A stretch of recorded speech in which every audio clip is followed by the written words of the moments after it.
آوازیں لگاتا ہے یا علی یا علی یا علی. تو میں نے اپنے پوتے سے پوچھا سردار جی کہہ رہے ہیں, میں نے اپنے پوتے سے پوچھا کہ تم یہ یا علی کی صدائیں کیوں لگاتے ہو؟ تو کہنے لگا دادا کیا کروں, جب میں یا علی کہتا ہوں میرے اندر طاقت آتی ہے. تو یہ تو نام ہی طاقت آور ہے.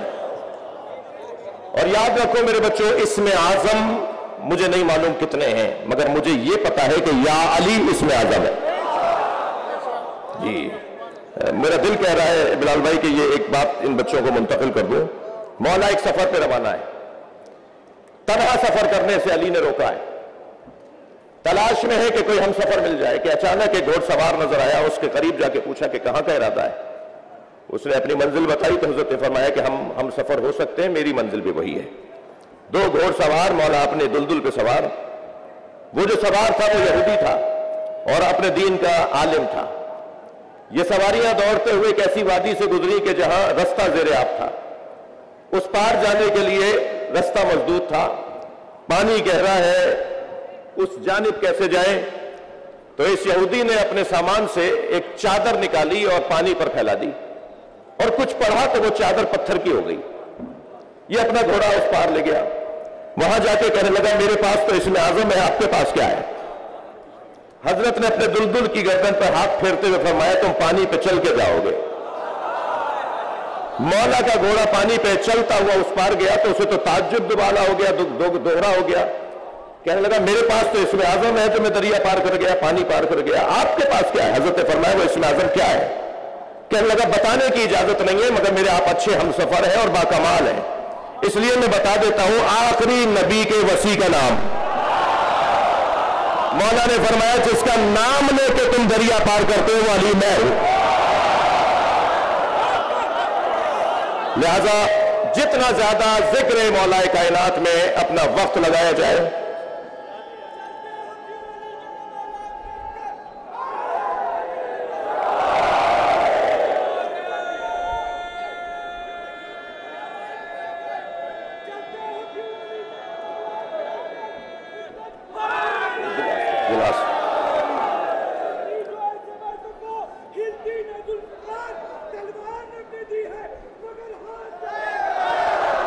دوسرا بندہ جسے سوچنا چاہیے. جی حضور جی.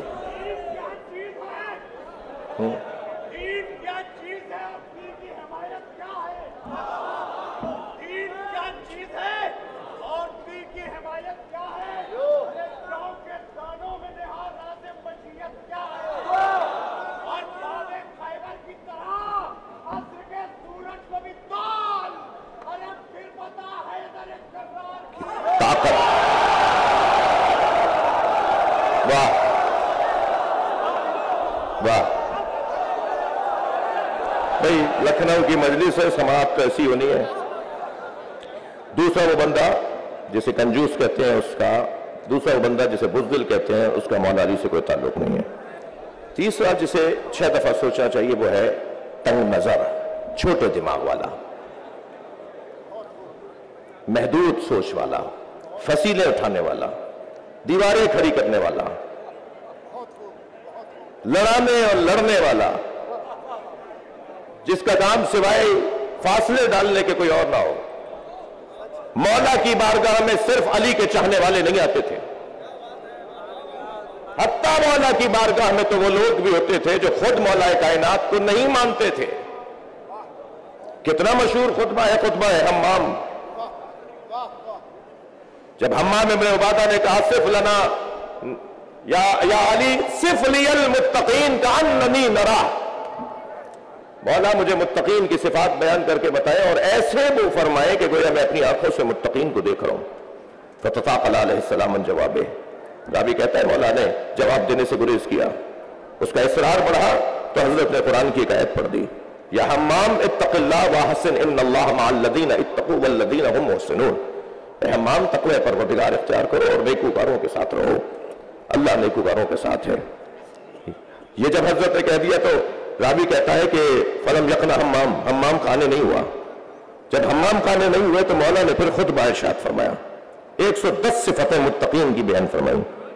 اور لگتا ایسا ہے کہ یہ بیان ابھی اور آگے بڑھتا کہ چیخنے کی آواز آئی. سب نے مڑ کر دیکھا تو حمام کا دم نکل چکا تھا. حضرت نے جنازہ دیکھ کر فرمایا انی اخاف حال ہے، مجھے اسی بات کا تو خوف تھا جو میں جواب نہیں دے رہا تھا۔ تو وہاں موجود ایک شخص نے کہا کہ یا علی ان باتوں کا اثر آپ پر کیوں نہیں ہوتا؟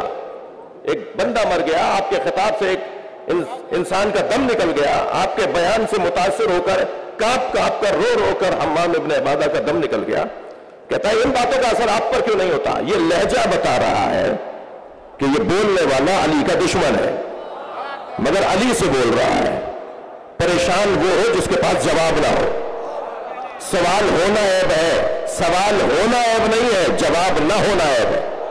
کہنے لگا ان باتوں کا اثر آپ پر کیوں نہیں ہوتا تھا؟ مولا کا جواب سنیے، مولا فرماتے ہیں تیرے منہ میں شیطان کی زبان بول رہی ہے۔ علی نے فیصلہ کر دیا جو زبان علی کے خلاف چلے وہ شیطان کی زبان۔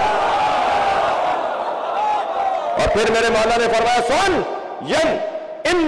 میرے مولا فرماتے ہیں انی بحر العلم، میرے پاس علم کا سمندر ہے، الذی لا تقسم الدوالی، جو ڈولے سے خالی نہیں ہوتا۔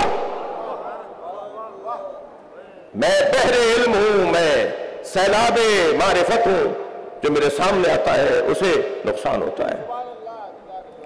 تنگ نظر مولا علی کا چاہنے والا نہیں ہو سکتا۔ میرے بچوں، آپ سے مجھے بزرگوں سے کچھ دیر کے لیے ہاتھ جوڑ کر کہوں گا کہ کوئی بات ناگوار ہو تو سنی انسنی کر دیجیے گا۔ میں ان جوانوں سے بات کر رہا ہوں، آپ آمادہ کریں اپنے علاقے کے بزرگوں کو کہ بس بہت ہو گئی، بس تقسیم کا دور ختم ہو گیا، بس اختلافات بہت ہو گئے۔ قوم یہ نہیں چاہتی، ملت یہ نہیں چاہتی۔ 4 شخصیات کو راضی کرنا آسان ہے، 40 لاکھ کو راضی کرنا مشکل ہے۔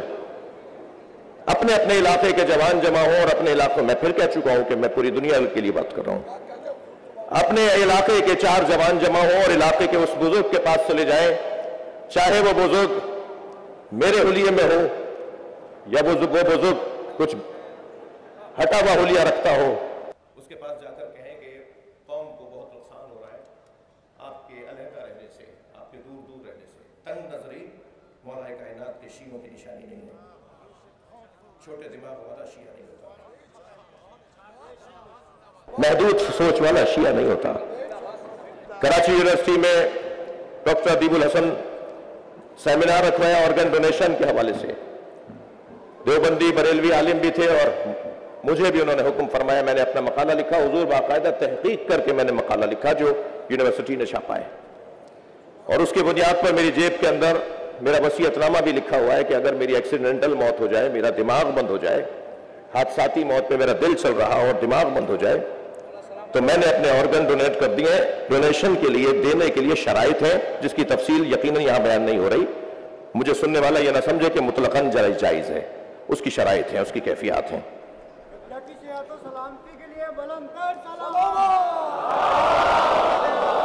تو نہیں بھائی، ایک صاحب اللہم صلی علی محمد وعلی محمد، ایک صاحب فرمانے لگے مولانا اگر میرے گردے کسی سنی کو لگ گئے،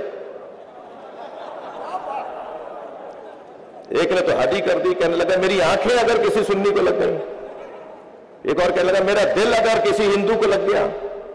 اچھا، سری لنکا والوں کی اور مغربی دنیا والوں کی آنکھیں خوب لگوا رہے ہیں ہم لوگ، جب آنکھیں ٹرانسپلانٹ ہوتی ہیں تو یہ پوچھتا ہی نہیں ہے کون کی آنکھیں کس کی ہیں، مگر اپنی آنکھیں دیتے وقت یہ سوچ رہا ہے کہ دوں گا تو کس کو لگ جائیں گی۔ تو میں نے اسے کہا دیکھو، پہلا جواب تو تمہیں یہ ہے کہ تنگ نظر شیعہ نہیں ہوتا، اور دوسرا جواب تمہیں یہ ہے، تمہارے دماغ اور تمہارے معیار کا جواب یہ ہے کہ اگر تمہاری آنکھیں کسی سنی کو لگ گئی تو کیا معلوم وہ علم دیکھنے لگ جائے۔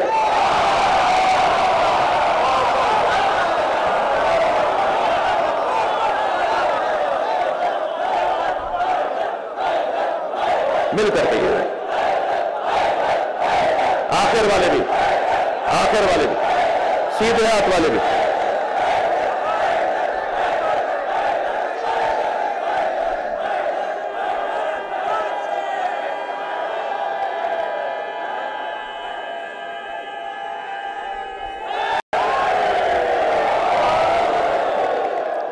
لقد ارسلنا موسیٰ بآیاتنا، ہم نے موسیٰ کو تیاری کے ساتھ بھیجا ہے، ہم نے تیار کر کے موسیٰ کو بھیجا ہے۔ کیوں؟ ان اخرج قومک ہم نے وہی یہ کی کہ اپنی قوم کو نکالیں من الظلمات الی النور، اندھیروں سے نکالیں۔ خطیب اکبر کا ایک کمال 56 سال تک ایک جگہ مجلس پڑھنا، پھر ساری زندگی سوائے ذکر اہل بیت کے کوئی اور مشغلہ نہ ہونا، جی یہ کمال ہے خطیب اکبر کا۔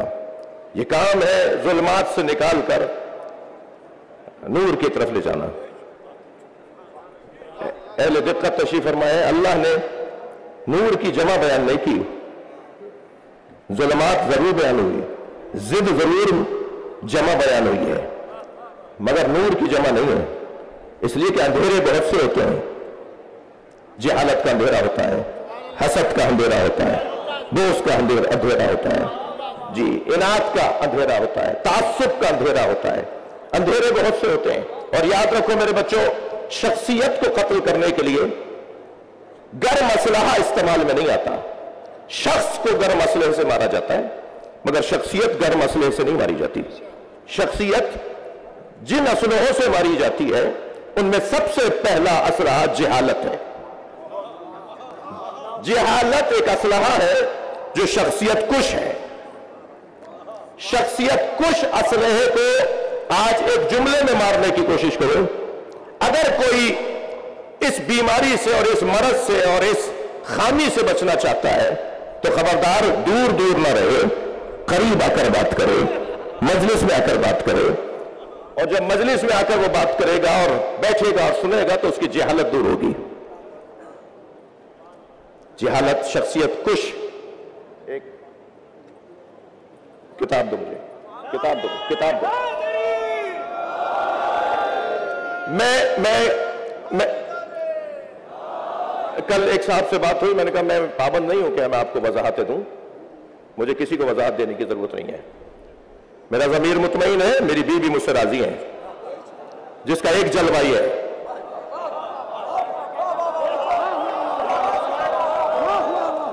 بیوی کو راضی کرنا، بیوی کو مجھے راضی کرنا ہے نا۔ آپ کون ہے جس کے ایک بالش چہرے پر بھی دین نہ ہو؟ وہ چاہ رہا ہے کہ میں اسے راضی کروں، تو میں کسی کا پابند نہیں ہوں۔ میں تو اپنے ضمیر کا جو ہے وہ ذمہ دار ہوں کہ میں اسے مطمئن رکھوں کہ میرا ضمیر مطمئن ہے، میری بیوی راضی ہے۔ ہاں ٹھیک ہے، مجھے اس پوری 8 منٹ کی گفتگو میں جس میں 1 منٹ کی گفتگو کو کاٹ کر چلایا جاتا ہے، اس میں کہتا ہوں کہ مجھے ایک جملہ نہیں کہنا چاہیے تھا، لیکن اس کے پس منظر میں حالات جو تھے وہ آپ کو کیا پتا۔ ہمارے اس بیان سے ہمارے ملک میں پہلی محرم کو کسی کا جلوس نکلنا بند ہو گیا، تو یہ خدمت شمار کی جائے گی یا اس کو موقع تلاش کر کے رکاوٹیں ڈالنے کی کوشش کی جائیں گی؟ میں کسی کا پابند نہیں، مگر ممکن ہے اب بھی میرے بعض دوست کہے کہ آپ کو ضرورت کیا تھی اس بات کو لانے کی۔ میں نے شاید بعض دوستوں نے کہا بھی کہ آپ یہ بات کیا ضرورت آ رہی کرنے کی، لیکن مجھے وہ نہیں، یہ عزیز ہے۔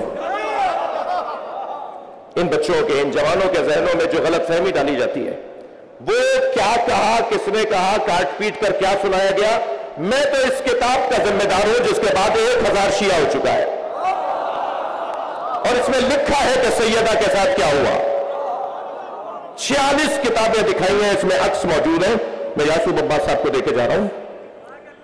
سیدہ کے دفاع میں تو میرا یہ کام ہے، وہ نہ جانے آپ نے کیا سن لیا۔